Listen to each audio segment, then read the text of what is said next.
Coach Schuman here. I want to talk about one of my favorite route combinations to use and routes that I think are most effective in the passing game that allows you to do a lot of different things. It's one of the most basic routes, been around since the beginning of time. And we're going to really address and talk about attacking defenses with the slant route. Some important things to consider. The slant route gives you the ability to do things that can really put the defense in a bind. It's very flexible with lots of different route combinations.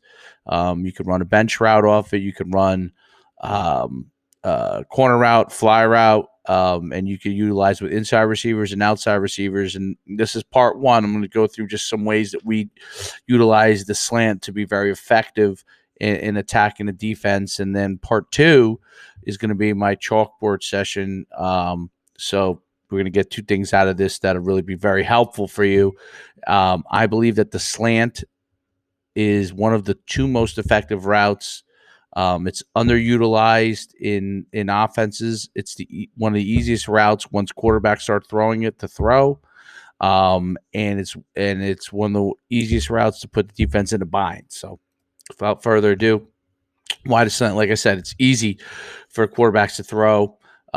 Easy to practice with lots of reps. So once you start repping it, and there's ways that we do it from a practice standpoint, where we get a lot of reps just in pre-practice with the slant.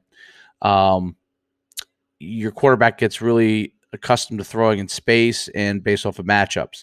Can combo with multiple routes, combo with almost anything.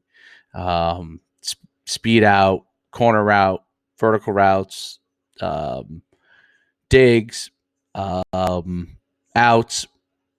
You could do a lot of different things to put the defense in conflict. You could utilize it as a bait route, so running the slant to get something else open, and I'll show you that. You could utilize motion to leverage with a slant and a bench route. Easy reads can attack weak defenders, so that's one of the things I like to do is like find the weak defender, attack him, find the open space, attack it. Easy to integrate with RPOs. My favorite route to run off for RPOs. It's quick, it's easy. Your offensive linemen are not going to go down far off the field. The ball's out of his hands before they can even get beyond 2 yards. At the high school level, obviously the college level, it's 3 yards. And you have that window, and so they're not even down the field. That ball's out of their hands if they throw it a slant or any combination off it. It's easy to tag with a bubble route as well. And it really exploits and puts a lot of pressure on that outside linebacker to play in space. And most outside linebackers don't like that. So when to throw it, it's great to throw, anytime you need leverage. You can throw it in any combination you want. And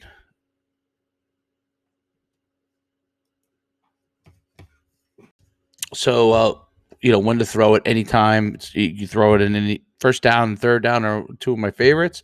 But anytime you have easy leverage based off the alignment of the cornerback, based off of spacing, do you have more space, more matchups? If you got a man-to-man matchup and you have the better guy, it's a great route to run.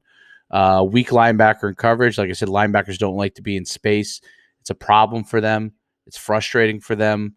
They're told to play the run first, and then you're running RPOs off of them. You're putting them in a bind pass coverage wise. Their drops, struggles for their drops for them to get the proper depth, the proper width. Slow linebackers, so linebackers that don't run real well, especially if you get a man-to-man matchup. And if you have big receivers, now you can be done with small receivers that are real quick, which is really good. But it's great with big receivers because it's an easy person for the quarterback to see. They don't get worried about any traffic, and they can throw the ball at different angles. I like to throw the slant at the chest level. And that's the best way for me to throw it is the chest level with a slight lead for them so they catch it on the run and go. But if they miss slightly and they're at the head, or they're in the stomach level, um, a big receiver really has an advantage there. So, I like leveraging with a big receiver. What coverage does it work against? It's adaptable to any coverage. So you adapt your combinations based off any coverage. And I'll talk a lot about that in part 2, but you really, really adapt to any coverage. You put your combinations based off of that. So you can play, where they play man, they play cover 2, cover 4, cover 3, cover 6, cover 8. It doesn't matter because there's an advantage to anything, and you give your quarterback some simple reads there. Great for one-on-one matchups. That's self-explanatory. Great for RPO to attack the outside linebacker. All right, let's watch a little bit of video. Okay, and we'll really see what I'm talking about here.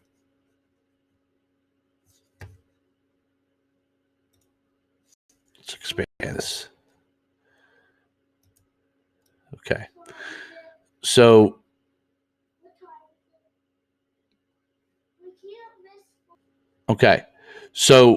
from a combination route standpoint, this is a good example of utilizing the receivers, okay, to your advantage here. We're gonna put a receiver in motion. And you're gonna see a guy go right in motion here, and we're gonna use the slant as a decoy or a read. So this motion freeze, you see this outside linebacker already is in conflict because of the run game. So let's go back. Okay, how are they playing? They're too high. Looks like cover 2. Okay.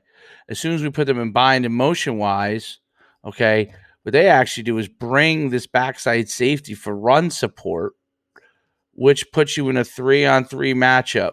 Okay. Now you could read it outside in or inside out. Okay, we're reading outside in. Looks like this slant is taken away now as the quarterback's ready to throw. If you look at the quarterback, he's ready to throw. Okay, and he just turns and looks. Okay, at a gun, under center, it's 3 steps. I love it at a gun because you just turn, look, wait. This outside linebacker has to cover here. Now, if we were running an inside-out version, we would have, this slant right here is a touchdown. So what we say is good read, great read. This is a good read. That's the great read. All right. But he hits the outside, the bench route, 7-yard gain. Hopefully next time we can break that tackle. And that's a good example of it right there. Okay, good. Next route.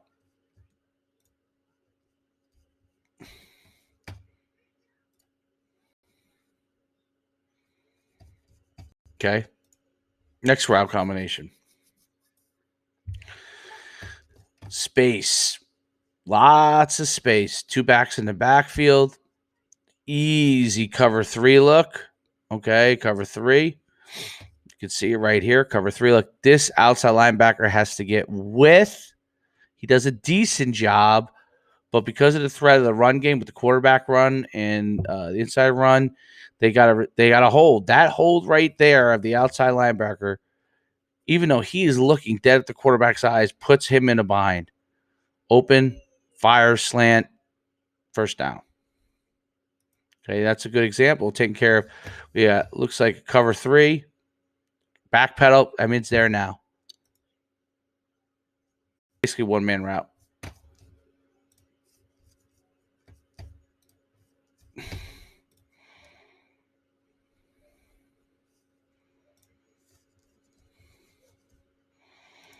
Okay.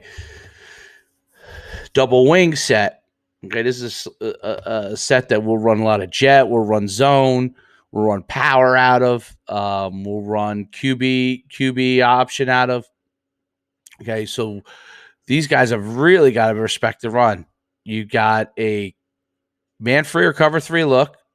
Okay, we don't know what it looks more like. They're looking inside over here. You can see he's looking inside. It's probably cover 3, but it doesn't even really matter because this is a one-on-one matchup, and we're going to run some run action, jet action to freeze this outside linebacker. When we freeze this outside linebacker, we got plenty of space.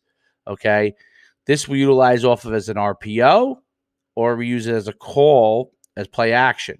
All right. This example is actually a play action situation. Okay. So, and you notice, look at the quarterback here. The quarterback, he doesn't even have to do, and we teach our quarterbacks this. If it's a play action and we got this kind of action going on across the body, quarterback does not have to do anything. This running back sells the action. Great job by the running back here selling the action. Freezes the outside linebacker. Easy touchdown. The cornerback has no chance. No chance. All right. Final example. Thing I want to say, I got to utilize it more. I went through my plays and passes. I used it when I needed it. I didn't run it enough. But this is like for many years it was my staple when I was at Pal Park Leone. I ran this all the time, and we scored a lot of touchdowns just off the slant. Okay. So when you have quads to one side, here's a good example of quads to one side. We run our quarterback and we run jet action across this way. We run power for the quarterback. We run trap for the quarterback. We run sweep for the quarterback. We throw bubble screens. We throw a lot of stuff over here. We run the speed out with a slant. We do some underneath stuff. We do some pump and go stuff. So there's a lot of stuff that we do here that puts you in a bind. So they have to leverage this quad. Otherwise, we'll just run here all day long. Or throw over here all day long. So now you put the defense in a bind. Space. There it is. They're in a zone look because everybody's looking inside. It looks like it's quarter, half. I mean, that's still in a quarter, half. But I don't know because this guy's looking inside. So it looks like it must be some sort of zone. So maybe it's pure quarters. Even though this guy's over the middle because they really want to protect against the run. It really doesn't matter. There's no way the safety cannot get over the top. There's no way the safety can get there. Look how far off the corner is. He's in a bind. I mean, look at the space. Everybody's over here. I should have utilized this more in this game. I didn't. And this, a good example is this drop linebacker does a pretty good job of getting into a drop and still can't make the play. There's a touchdown. There's some really good examples there of attacking the defense with the slant. And in part 2, I'll go on the chalkboard and talk more about it from that standpoint. Coach Schuman, signing off.